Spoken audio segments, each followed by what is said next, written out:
Bonjour les amis et bienvenue pour la vidéo de ce samedi qui devait sortir le mercredi, mais je n'ai pas eu le temps. Et donc, je fais la vidéo aujourd'hui sur un sujet très important.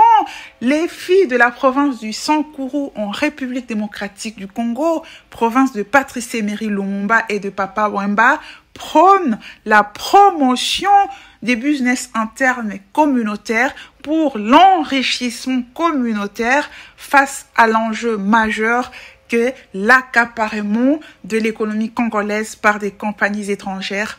On en parle dans cette vidéo. Pourquoi spécialement une approche communautaire par rapport à une approche nationale? Je vais vous laisser justement suivre un petit extrait à ce sujet. On se retrouve tout de suite après pour un petit commentaire. L'extrait, c'est bien sûr en langue des anges, en Otetela, ma langue maternelle. Dieu seul sait combien j'aime cette langue, mais bien sûr, il y a une traduction en français. Ne vous inquiétez pas, voilà, comme à chaque fois que je mets un extrait dans une langue autre que le français, langue de la chaîne, je mettrai toujours une traduction. Voilà. Vous allez donc suivre ce petit extrait, c'était à Kinshasa, lors d'une marche de santé organisée, voilà, par des jeunes femmes de Sankouroises à Kinshasa, capitale de la RDC. Vous allez entendre ce qu'elles ont dit, voilà, un mouvement prôné par des jeunes hommes et femmes sankouroises. Je vais vous laisser suivre ce petit extrait, donc, sans plus tarder, on se retrouve tout de suite après.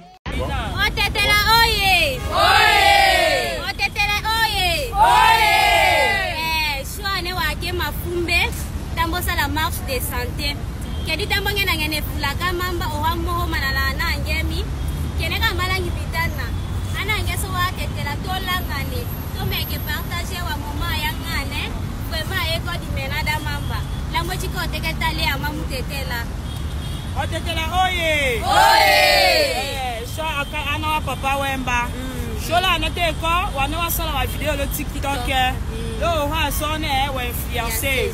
Je te conseille la vidéo là tête là. Tiens quand l'homme passe kona. On est quand on gère kakana kakatayi. Donc qui mania ne to ya le soutien dori. Atoi. Atolanga wo wo pela na les réseaux sociaux. Atolanga wo wo rakila na les réseaux sociaux. Donc qui mania ne. Bango se ka e ko sonja malo changu. Malo maluku. Choka to sombe to.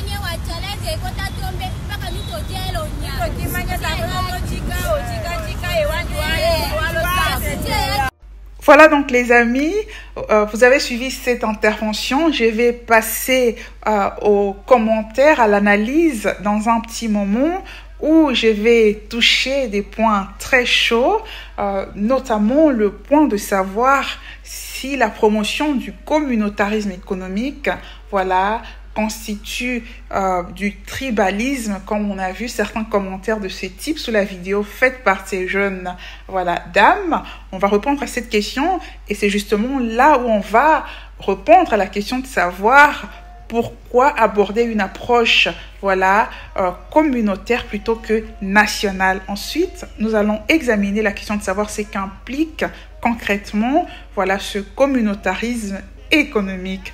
Mais avant d'aller beaucoup plus loin, je vous propose ce petit spot publicitaire comme d'habitude. On se retrouve tout de suite après pour le vif. Ici Sandra de la boutique Sandra Bella Moda. Vous avez notre boutique de mode en ligne basée à Genève et la boutique physique en République démocratique du Congo. Retrouvez toutes les informations concernant nos deux boutiques en barre de description de cette vidéo. Et c'est parti pour notre sujet chaud d'aujourd'hui. Voilà donc les amis, on va y aller, oui, on va y aller pour notre sujet très intéressant de ce jour. Et sans plus tarder, je vais aborder le tout premier point de savoir si la promotion du communautarisme économique, constitue du tribalisme. Avant même d'entrer dans le fond de cette question spécifique, on va se poser la question de manière générale si les vocations de la tribu est quelque chose de négatif, comme il y a un certain courant qui voudrait le faire croire. Eh bien, tout de suite, je répondrai que non. Les tribus sont une réalité sociale des différents pays africains. Et donc, on ne peut pas prétendre aimer son pays quand on n'aime pas d'abord sa tribu, autant qu'on ne peut pas prétendre aimer sa tribu quand on n'aime pas d'abord sa famille, ce qui est, voilà, la cellule de base. Et donc, il y a cette hiérarchisation des différentes cellules de la société. Il y a la famille, il y a la tribu, ensuite, voilà, il y a la nation. Et donc, prétendre qu'il faudrait, il y en a même qui disent qu'il faudrait bannir carrément les tribus. Non, c'est de l'hypocrisie. Le problème, c'est de ne pas discriminer une personne en fonction de la tribu, mais le fait d'évoquer cette réalité sociale, voilà, que la tribu, ce n'est pas du tribalisme. En fait, les tribus dans différents pays font partie de la richesse culturelle des différents pays africains. Voilà, il y a certaines choses qui sont communes aux tribus et puis il y en a d'autres qui sont différentes et puis les gens apprennent les uns des autres des tribus différentes. Au Congo même, les gens se marient, voilà, entre différentes tribus. Donc, il ne faut pas nous ramener des choses comme ce qu'il y a au Rwanda avec cette hypocrisie où on dit on ne va pas évoquer les tribus, mais en même temps, il y a cette minorité Tutsi qui en fait impose sa domination sur la majorité Hutu, sans même parler des autres qui sont les Tois. Ça, c'est de l'hypocrisie. Au Congo, nous avons nos tribus, une réalité sociale qui constitue notre richesse culturelle dont nous sommes fiers, voilà, de parler de nos différences, mais aussi de nos points communs, voilà. Et donc, ce qui est à bannir, c'est le favoritisme en fonction de la tribu, quand on est au pouvoir, et ça a été la dynamique, voilà, depuis l'époque de Mobutu et à ce jour, voilà, ce favoritisme, c'est cela le problème, mais ce n'est pas l'évocation de cette réalité sociale que la tribu, surtout quand on l'évoque, pour une cause noble s'il en est, à savoir la réappropriation de l'économie congolaise détenue par des compagnies étrangères qui appauvrissent ce pays-là. Voilà, on peut faire une comparaison justement avec cette position de certaines personnes qui nous disent également qu'il ne faut pas parler des pays, voilà, au sein du continent africain. On est tous africains, que le panafricanisme voudrait que l'on bannisse les frontières. C'est n'importe quoi. Si vous regardez tous les grands panafricains, les vrais panafricains dans l'histoire, les Patrice Lumumba, Kwame Nkrumah, Sékou Touré, c'était d'abord des nationalistes dans l'âme. Pourquoi? Tout simplement parce que le vrai panafricanisme ne peut pas être en contradiction avec l'intérêt des différents pays africains, parce que le panafricanisme prône les intérêts des différents pays africains. Et donc, ce vrai panafricanisme doit respecter ces différentes, au sein des différents pays, justement, chaque pays ayant sa spécificité. Voilà, ce devoir de respecter les lois dans notre pays, parce que même si on est africain, chacun a son pays, et c'est seulement à cette condition-là que l'on peut créer un vrai panafricanisme. Voilà, on ne peut pas prétendre aimer l'Afrique quand on n'aime pas d'abord sa nation. C'est du n'importe quoi. Il n'existe pas un seul vrai panafricaniste qui n'aimait pas d'abord son pays. Et la justification que l'on va donner parfois pour soutenir voilà, une telle argumentation, c'est que les autres, eux, nous considèrent seulement tous comme des Africains. Et donc, on devrait faire pareil. C'est de l'aliénation, justement, parce qu'en prenant le panafricanisme, c'est-à-dire le souverainisme, la souveraineté des pays africains, vouloir à ce que l'on se regarde, nous, comme les autres nous voient, c'est qu'on est aliéné à ces personnes-là. Si eux nous voient tous, voilà, de la même manière. En revanche, nous savons que nous sommes différents en fonction de nos histoires et de nos cultures, et notre souveraineté, justement, voudrait que nous tenions compte de ce paradigme endogène qui est le nôtre, à savoir tenir compte de nos différences, savoir que nous sommes différents, voulant construire quelque chose de commun, en tenant compte de nos spécificités. Voilà. Et donc, cela dit, je vais maintenant aborder la question de savoir si le fait de prôner le communautarisme économique, voilà, ne constitue pas en quelque sorte la promotion du tribalisme plutôt que de prôner voilà, le patriotisme économique. Alors, d'entrée des jeux, je vais rappeler ici que je suis un grand adepte du patriotisme économique. J'avais d'ailleurs fait une vidéo à ces sujets. Prenons l'exemple de la Suisse, un pays conservateur qui applique à fond le patriotisme économique, ce qui en fait le pays le plus prospère au monde. J'ai invité donc les pays africains, dont la RDC, à appliquer la même chose par une réappropriation économique qui favorise les entrepreneurs, voilà, nationaux. Donc, je suis adepte du patriotisme économique. Seulement, la réalité des choses nous impose de considérer que compte tenu justement des différences de perception entre les différentes communautés en RDC, nous n'avons pas la même conception du développement, nous n'avons pas la même conception de ce qui est prioritaire en termes, voilà, de développement économique. Ainsi, plus concrètement, voilà, pour une bonne partie des populations de la RDC, le développement économique en RDC, les richesses de la RDC sont essentiellement minières, ce qui n'est pas la conception pour nous du Sankuru aujourd'hui. Donc nous parlons du Sankuru, province des Patrice Emery Lumumba, panafricain. Comme je disais, on ne peut pas être panafricain sans être d'abord nationaliste. Il fut nationaliste. On ne peut pas être nationaliste et quand on n'aime pas d'abord sa tribu. Patrice Lumumba, il aimait sa tribu, c'était un Tétéla. D'ailleurs, il avait été couronné chef coutumier Tétéla. Voilà. Donc, aujourd'hui, nous sommes dans cette province-là et au Sankuru, la priorité, c'est les secteurs agro-pastoral. Et donc, au jour d'aujourd'hui, au Sankuru, les secteurs, la première activité, c'est l'agriculture. Nous sommes là, nous parlons de la pêche, l'élevage, voilà, l'agriculture, des différentes sortes de cultures, notamment le riz qui est l'aliment de base avec les feuilles des manioc. Voilà.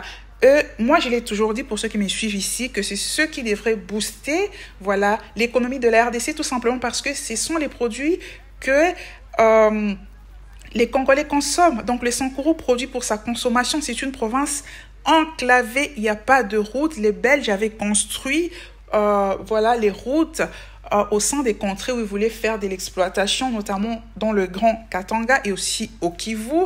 Et donc, l'essentiel des routes, voilà, dans ces parties-là du pays ont été construites par les Belges, les différents gouvernements médiocres après, qui étaient d'ailleurs soumis à l'impérialisme, notamment Mobutu et la suite, n'ont pratiquement rien construit, ce qui fait que le Sankuru n'a pas vraiment de route, c'est une province enclavée, mais une province qui, ayant donné priorité au secteur agricole, arrive à se nourrir, alors que les contrées qui priorisent l'exploitation minière sont en situation compliquée d'insécurité alimentaire. Je vous mets cette photo-là où vous pouvez voir au centre les Sankuru. Voilà, situation d'insécurité alimentaire en RDC en 2023. C'est presque pareil en 2024. Le Sankuru au centre en jaune, c'est là où on nous dit qu'il y a alerte.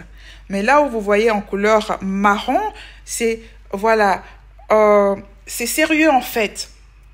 Et vous voyez dans les zones minières, dans le Grand Katanga, dont on va vous dire, voilà, par la propagande que c'est la province la plus riche, et c'est une propagande occidentale pour l'exploitation des minéraux, voilà, de cette région, et même au Kivu, vous voyez, il y a une situation catastrophique d'insécurité alimentaire. C'est pareil avec le tableau sur la malnutrition, voilà. Et donc, là, pour la question de l'insécurité alimentaire, en jaune, le Sankuru s'en sort. Il y a encore le Congo central, une province qui met beaucoup l'accent sur l'agriculture, qui n'a pas tellement de minéraux. Voilà, au contraire de la province du Sankuru, qui est une province minière, mais qui, malgré le fait d'être une province minière, donne la priorité au secteur agricole parce que manger, c'est le besoin fondamental. Alors que ces minéraux-là sont exploités pour une consommation, voilà, en dehors de la RDC. Et ensuite, ces différentes provinces au Katanga et dans le Grand Kivu importent beaucoup de ce qui est consommé dans ces contrées-là. Ainsi, par exemple, au Kivu, voilà, il y a le Kivu dépend pour son alimentation du Rwanda. Il y a des gens qui vont traverser pour aller acheter de la nourriture au Rwanda et cela a été fait exprès. on parle de la fermeture des frontières, ce qui est nécessaire vu que le Rwanda fait la guerre à la RDC. Mais vous allez entendre des gens qui sont du Kivu vous dire, mais comment on va faire pour manger parce qu'on doit aller acheter au Rwanda? Alors que cette porosité des frontières, justement, fait que le Rwanda a cette facilité, voilà, à faire traverser ses troupes du Rwanda vers la RDC. Voilà les conséquences de la dépendance alimentaire. Et ceux-là qui soutiennent que ces frontières restent ouvertes, voilà, deviennent des alliés objectifs du gouvernement central de la RDC qui est dans une complicité avec l'Occident dans cette histoire. Et le Rwanda, comme j'ai eu à le démontrer, voilà, dans différentes vidéos ici. Et donc, la solution, en fait, voudrait que les frontières soient fermées. C'est une priorité, voilà, avec un pays qui nous fait la guerre. Et pour cela, il faut pouvoir donner priorité à l'agriculture. Voilà, il y a des zones en guerre, bien sûr, mais ce ne sont pas toutes les zones. Au sud Kivu notamment, la guerre, c'est beaucoup plus au nord Kivu. Au sud Kivu, voilà, le chef-lieu, c'est Bukavu. Mais au niveau des territoires, il y a lieu de cultiver. Mais très souvent, dans des zones comme Kamituga, tout le monde se plonge dans l'exploitation de l'or. Il y a même eu un article qui est paru. Personne pour aller faire l'agriculture. Et puis Kamituga, qui est à l'intérieur de la province, va dépendre encore de Bukavu, qui va dépendre du Rwanda. Voilà. Donc, ça, c'est une conception qui n'est pas la nôtre sans Kourou. C'est pareil avec le Grand Katanga. Le Grand Katanga, aujourd'hui, sans la Zambie, le Grand Katanga meurt de faim. Mais on va vous dire que c'est le coin les plus riches de la RDC. Il y a quelques semaines, la Zambie avait décidé de fermer ses frontières avec la RDC, voilà, parce que la RDC ne voulait plus importer des boissons gazeuses, même ça vient de la Zambie, et donc la Zambie a fermé ses frontières, et puis la RDC, en position de faiblesse, a dû aller négocier, voilà, presque pleurnicher, parce que les Katanga ne peuvent pas manger sans la Zambie. Il faut qu'on commence à se poser les bonnes questions dans ce pays-là. Le Grand Katanga n'est pas en guerre. Qu'est-ce qui empêche la production de la nourriture à être consommée par la population? Là, sur la carte concernant l'insécurité alimentaire, il y a même des zones que vous pouvez trouver jaunes au niveau du Grand Katanga. Et c'est parce qu'il y a cette importation venant de la Zambie. Et d'autres sont même, voilà, en situation alarmante malgré cette possibilité, parce que ce n'est pas tout le monde qui a l'argent. L'économie étant axée sur l'importation, il y a beaucoup de pauvreté, mais on va vous dire province riche. En fait, le problème, c'est qu'il n'y a pas priorité qui est donnée à l'agriculture parce que l'économie est axée sur l'exploitation minière. Et aujourd'hui, on commence même à faire déguerpir des gens, voilà, des différentes maisons qui étaient occupées par les fonctionnaires autrefois de la GECAMINE, parce qu'il faut créer des gisements miniers. Les gens doivent commencer à se poser les bonnes questions dans ce pays-là. Et cela est d'autant plus important, voilà, que vous n'avez pas le moyen de contrôler, voilà, la qualité de ce que vous achetez. On a eu une nouvelle alarmante dernièrement où du maïs, une bonne quantité de maïs provenant de la Zambie, voilà, d'où le Grand Katanga s'approvisionne en maïs, justement, voilà, une bonne quantité contaminée par un agent cancérigène. Est-ce que si ce maïs traversait en RDC, on aurait même détecté qu'il y avait cet agent-là si cela n'avait pas été fait au niveau de la Zambie?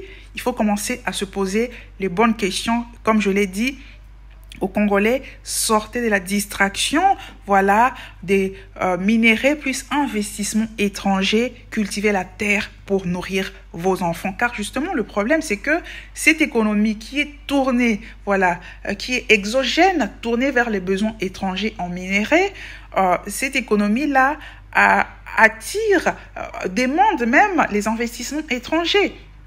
Et la conséquence aujourd'hui de ces investissements étrangers, c'est que je l'ai expliqué dans cette vidéo-là où j'avais parlé de ceux qui détiennent, voilà, les minéraux, les gisements miniers de la RDC. Les gisements miniers, l'essentiel des gisements miniers du Katanga et du Kivu sont détenus par des compagnies étrangères. La précision que je n'avais pas apportée, c'est que ce n'est pas le cas au Sankuru. Voilà, ce sont les minéraux du Katanga et du Kivu. C'est ça la conséquence de cette économie où on compte sur les investissements des autres pour se développer. Ça n'a jamais développé qui que ce soit. Comme j'ai eu à l'expliquer dans cette vidéo-là, ce n'est pas à travers quelques infrastructures qu'on va évaluer les développements. C'est par la satisfaction d'abord de besoins primaires, dont l'alimentation. Et ce qui va conduire à aborder des questions, voilà, qui fâchent, qui ont cédé ces minéraux-là? Parce qu'aujourd'hui, on entend un peu de tout et n'importe quoi. Alors qu'on a eu à l'expliquer ici que les minéraux de ces différentes provinces profitent aux étrangers, pas aux Congolais des autres provinces. Chaque province en RDC dépend d'elle-même seulement par l'agriculture, seulement. Voilà. Et donc, qui ont cédé ces minéraux aux étrangers? Ce sont les Katangais, qu'on se le dise, réels ou supposés.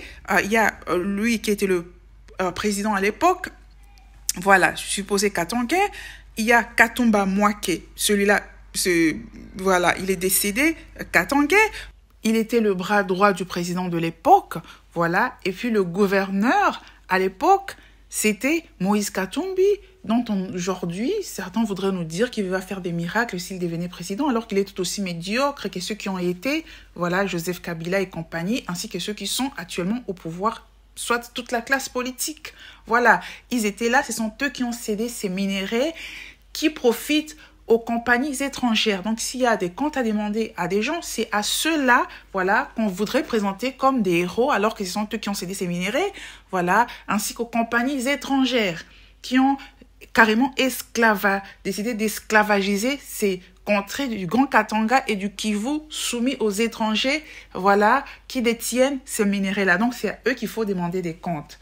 La RDC a le potentiel de nourrir le continent africain dans son ensemble. Et ces terres arables sont réparties sur les 26 provinces, chaque province en RDC est autonome, a la capacité d'être autonome, ne serait-ce que par l'agriculture. Il y a un destin collectif à la nation, mais il y a aussi une responsabilité individuelle à chaque province d'être rigoureuse avec ses leaders, plutôt que de promouvoir des médiocres pour chercher des boucs émissaires. Autant, je n'aime pas le pouvoir en place actuel en RDC, qui est un pouvoir très très complice, mais il faut quand même reconnaître que ceux qui ont cédé ces minéraux, c'est le régime passé constitué essentiellement par des Katangais. Voilà.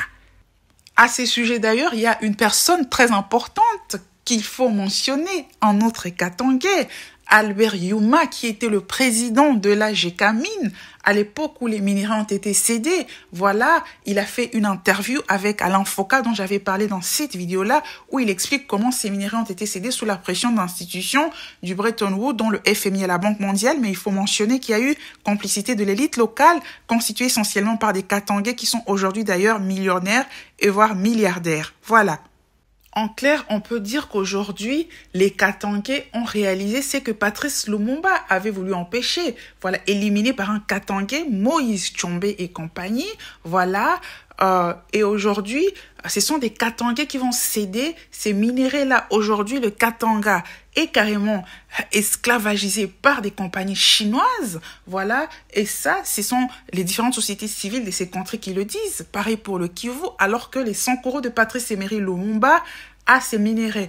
Les minéraux, voilà, du Sankoro ne sont même pas contrôlés par l'État congolais. Voilà, il y a quelques créateurs locaux qui font de l'exploitation artisanale, ça et là, mais l'essentiel de la population se consacre à l'activité qui la nourrit, à savoir l'agriculture, ce qui est une bonne chose. Voilà, et tel que je connais les Sankorois, jamais ils ne vont laisser leurs minéraux, voilà, être détenus par des étrangers qui vont carrément les esclavagiser sur leur propre sol. C'est une mentalité à copier plutôt que de dire que les tétés là sont brutaux. Ils n'aiment pas la domination. Voilà. Et donc là, on se rend compte que la conception des Sankorois du développement qui doit être endogène, partant, voilà, de l'intérieur avec les entrepreneurs locaux est différente de la plupart d'autres contrées en RDC, spécialement des régions de l'Est. Voilà. Et donc, pour pouvoir appliquer le patriotisme économique, il faut qu'il y ait une dynamique qui part du sommet de l'État. Et ce n'est pas le gouvernement actuel de Tshisekedi qui va le faire, qui est là comme le gouvernement précédent pour ouvrir l'économie congolaise, l'affaiblir, voilà, par un système de libre échange qui ne profite pas à la RDC. Et d'ailleurs, justement, ils sont en train de vouloir intégrer la RDC justement dans cette zone de libre-échange africaine qui n'est même pas un projet africain.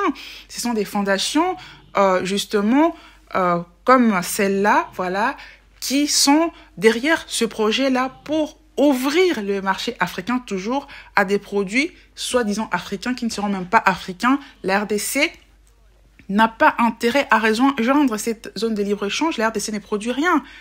J'avais annoncé que je ferais une vidéo à ces sujets-là. Il y a une commission qui est venue en RDC, voilà, représentant cette structure de zone de libre-échange où on veut encore mettre la RDC. Déjà, comme on l'avait mise dans cette histoire de l'East African Community, on avait prévenu, mais il y a eu des gens, dont une bonne partie des ressortissants de l'Est, qui vantaient les mérites de cette organisation constituée par des pays agresseurs qui agressent même pas nécessairement tout, principalement ces zones justement de l'Est, et puis soi-disant parce qu'ils allaient voyager sans visa, voilà, comme si ça pesait par rapport au fait que des pays au sein de ces structures, l'Ouganda et le Rwanda agressent, voilà, occupent ces régions, et puis ce qui devait arriver arriva. Le Rwanda a encore occupé, agressé la République démocratique du Congo, et puis finalement une intégration qui n'a rien apporté à la RDC. Comme je dis, on doit commencer à se poser les bonnes questions dans ce pays-là. Car le problème justement des régions de l'Est, c'est que ces régions sont trop ouvertes à des étrangers, pas n'importe lesquels, justement les agresseurs. Et on doit le dire, ces pays-là, voilà, font du mal essentiellement à ces régions voilà, orientales et non pas aux autres parties de la RDC. Donc, c'est contre leurs propres intérêts qu'ils adoptent cette position, voilà, ces régions de l'Est adoptent cette position d'ouverture, voilà, à ces pays de l'Est qui ne veulent pas, de manière générale, du bien à la République démocratique du Congo. Comme on a dit, il y a une responsabilité collective, un destin collectif, mais aussi une destinée individuelle où chaque région doit prendre ses responsabilités. Voilà. Et donc, comme je le disais, cette conception d'ouverture à l'étranger, c'est la même conception au sommet de l'État de Tshisekedi. Et d'ailleurs, la région de Tshisekedi, vous voyez, la région derrière le Sankuru, Tshisekedi est originaire du Kasaï oriental. C'était autrefois la même région que les Sankuru. Il y a eu éclatement, voilà, avec la constitution de nouvelles provinces. Et donc, cette région, notamment la ville de Mbuji-Mayi également, connaît une situation alarmante en matière d'insécurité alimentaire. Vous voyez toute la région derrière le Sankuru, voilà, en marron, voilà, insécurité alimentaire sérieuse parce que l'activité principale, c'est, voilà, la recherche du diamant. C'est la même problématique qu'à l'Est. Voilà. Face à ces données, donc, on voit que la situation de manière générale en RDC, en matière de sécurité alimentaire, est alarmante. Et je vais réitérer ce que j'avais dit sur Twitter. Congolais sortaient des distractions, voilà, investissement étranger dans ci et dans ça, minerais, cultiver la terre pour nourrir vos enfants. Voilà, il résulte, et ça concerne aussi d'autres régions, au-delà de celles que j'ai mentionnées, parce qu'on voit même qu'il y a des régions en rouge en matière, voilà, de malnutrition. La région du Grand Équateur, notamment, est sérieusement touchée, donc il faut se mettre au travail. Voilà. Et donc, comme je le disais, on constate que la conception sankouroise du développement est différente de la plupart des contrées en RDC, car elle se veut endogène, c'est-à-dire qu'elle se base sur la production, voilà, d'articles consommés à l'interne et articles qui sont produits par des entrepreneurs locaux, voilà, alors que la conception de développement exogène, qui n'a jamais existé en mon sens en tout cas, va promouvoir des entreprises étrangères qui vont financer, voilà, ces secteurs qui les intéressent, spécialement le secteur de l'extraction minière. Et donc, la conception sankouroise est portée au plus haut niveau de la province, car le gouverneur actuel, Victor Kitenge, a fait une annonce dans un article que je mets en barre de description pour expliquer que la priorité, voilà, de sa stratégie pour le développement du Sankuru, c'est le secteur agricole. Il a expliqué qu'un ventre affamé n'a point d'oreille, car justement, le problème, c'est que il manque encore la mécanisation de l'agriculture. Les Sankourois, le peuple fait déjà ce qu'il peut, voilà, pour se nourrir, mais avec la mécanisation, voilà, à travers une intervention des pouvoirs publics, cela va faciliter la tâche à la population. Un des grands défis, c'est l'électrification, car la Compagnie nationale d'électricité est quasi inexistante au Sankuru. Voilà, les quelques endroits où on trouve l'électricité, voilà, c'est le fait des personnes privées. Donc, l'électrification est un enjeu majeur pour l'industrialisation de cette province. Et donc, en mettant, voilà, sur le podium le secteur agroalimentaire, le gouverneur en question est dans la tradition sankouroise. Mais est-ce qu'il le fera ou ce sera des paroles en l'air comme ses prédécesseurs? C'est ce qu'on verra. Mais dans tous les cas, le mouvement de communautarisme économique prôné par ces jeunes dames part de la base. Et donc, même si les pouvoirs, les leaders politiques décidaient de ne pas rejoindre le mouvement, eh bien, en matière d'entrepreneuriat, on sait que les clients sont rois. Ce sont les clients qui achètent et donc s'ils décident d'acheter auprès de leurs propres producteurs, les leaders n'y pourront rien. Un élément important à souligner, c'est que ces différents développements ont remis en question, voilà, un des mythes que l'on entend souvent, voilà, à savoir qu'il n'y a généralement que les diamants dans la région du Grand Kasaï, au Sankourou. Non, là je vous mets les différents gisements miniers au Sankourou qui ne portent pas que sur le diamant. Il y a le diamant, il y a l'or, il y a le coltan, il y a le cuivre, il y a le mercure, il y a le quartz, voilà. Différentes sortes de minerais dans chaque territoire. Au Sankourou, il y a 6 territoires. Chaque territoire a ses gisements miniers. Donc, comme je le disais, c'est une propagande qui a voulu faire croire que les minerais s'étaient concentrés essentiellement à l'est du pays. Absolument pas. Avec les secteurs agricoles, même les provinces qui n'ont pas de minerais peuvent s'en sortir si ces provinces-là décident de promouvoir l'agriculture et puis d'autres secteurs encore. Voilà, l'industrialisation de la RDC va booster chaque province dans beaucoup d'autres domaines au-delà du secteur minier. Voilà, mais cela dit, au Grand Kasaï, au Sankourou spécialement, il y a beaucoup d'autres gisements miniers, voilà, qui sont d'ailleurs inexploités et puis c'est bien qu'il en soit ainsi. Voilà, c'était donc important de le préciser. Cela dit, comme je l'expliquais, il est donc impossible d'adopter en l'état actuel de la RDC le patriotisme économique, c'est-à-dire la préférence nationale pour les entrepreneurs, les produits, voilà, locaux produits par les Congolais, car les leaders au sommet de l'État sont pour l'ouverture du marché qui tue l'économie congolaise dans tous les secteurs, comme je l'ai expliqué dans différentes vidéos. Voilà, il est donc de la responsabilité des Congolais de faire qu'on ait un gouvernement qui va prôner qui va mettre en œuvre carrément, et pas prôner même, mettre en œuvre le patriotisme économique. Voilà, c'est important, c'est un combat qui doit être voilà, une priorité des Congolais, comme c'est déjà le cas pour beaucoup des mouvements de la société civile.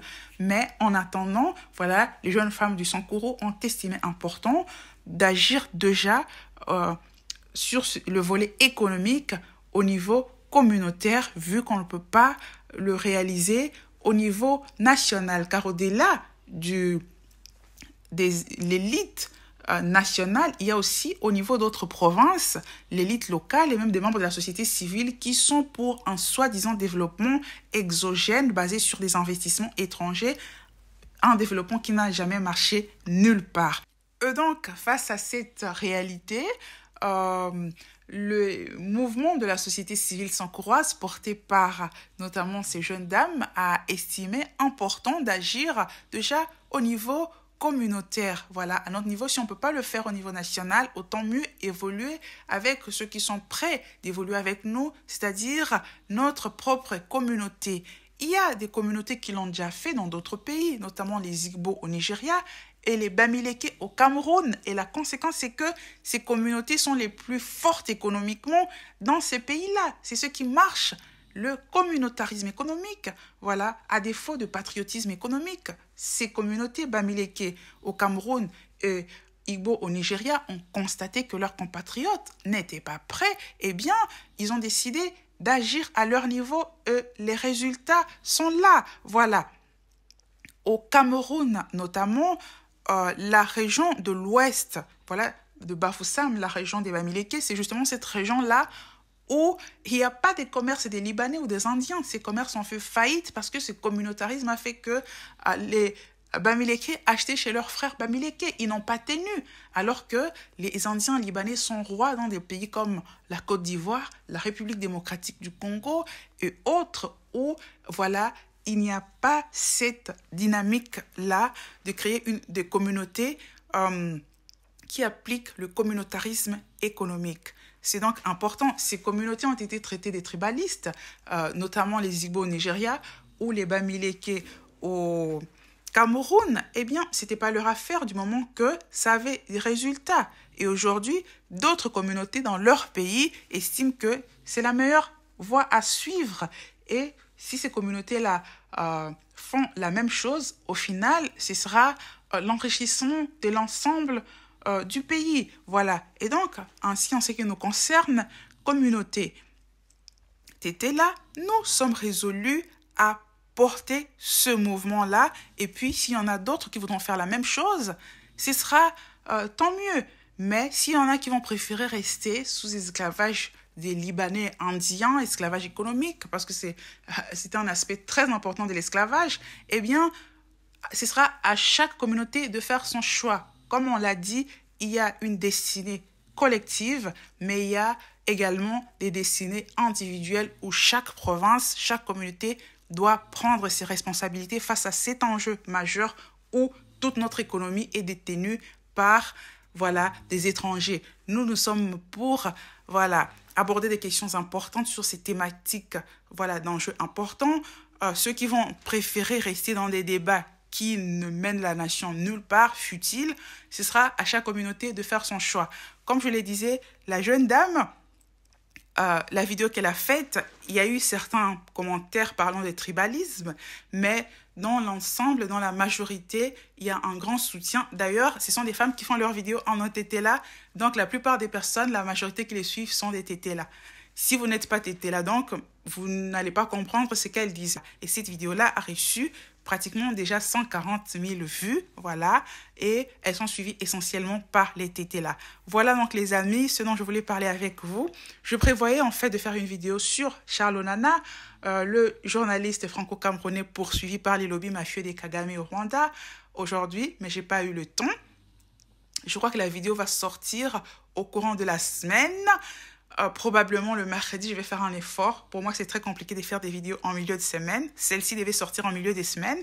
Et puis la vidéo sur Charles Onana le dimanche.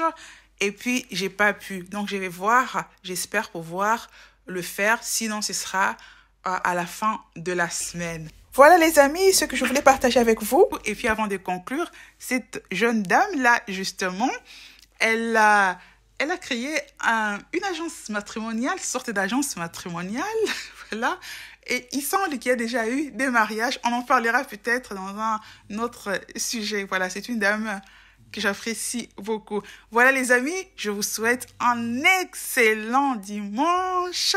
Dieu vous bénisse. Ciao!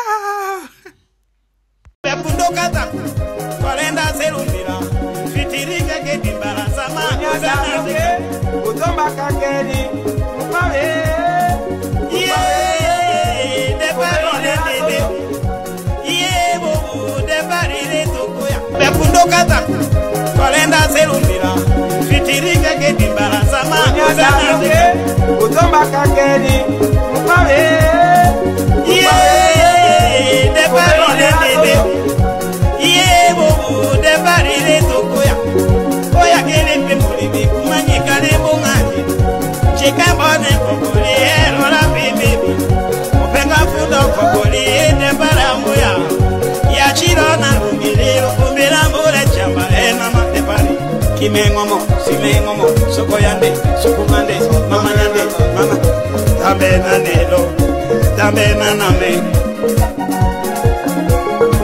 Kumbe atola ke, bawa momemba, sakurucha waboka, ela loko bera pachono, kumadi koyangi ngomo, matamoso geyema, ilondo apa wenda.